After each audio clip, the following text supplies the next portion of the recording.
आमदार प्राध्यापक चंद्रकांत सोनवणे यांच्या इशाऱ्यानंतर अंकलेश्वर बऱ्हाणपूर महामार्गावरील दुरुस्तीकरणाच्या कामाला वेग.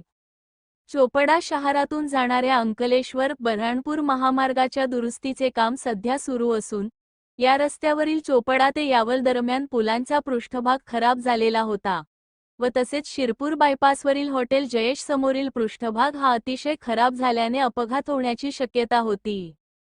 या सर्व बाबींचा विचार करता चोपडा ते यावल रस्त्यावरील पुलांवरील पृष्ठभागाची व यापूर्वी दुरुस्त केलेल्या रस्त्याची तसेच चोपडा शिरपूर बायपास व हॉटेल जयेश समोरील रस्त्याची ठेकेदाराकडून तात्काळ दुरुस्ती दिनांक फेब्रुवारी 14 आधी करण्यासाठी आमदार प्रा. चंद्रकांत सोनवणे यांनी फेब्रुवारी 16 रोजी रास्ता रोकोचा इशारा दिला होता. सदरील आशयाचे पत्र NHAI प्रकल्प संचालकांना दिले होते. त्याची दखल घेऊन तात्काळ शिरपूर बायपासवरील हॉटेल जयेश समोरील रस्त्यावर सिमेंट काँक्रिटीकरण प्रगतीपथावर सुरू झाले आहे. त्या ठिकाणी सुरू असलेल्या कामाची आज आमदार प्राध्यापक चंद्रकांत सोनवणे यांनी पाहणी केली व काम उत्कृष्ट दर्जाचे आणि लवकरात लवकर पूर्ण करण्याच्या सूचना दिल्यात.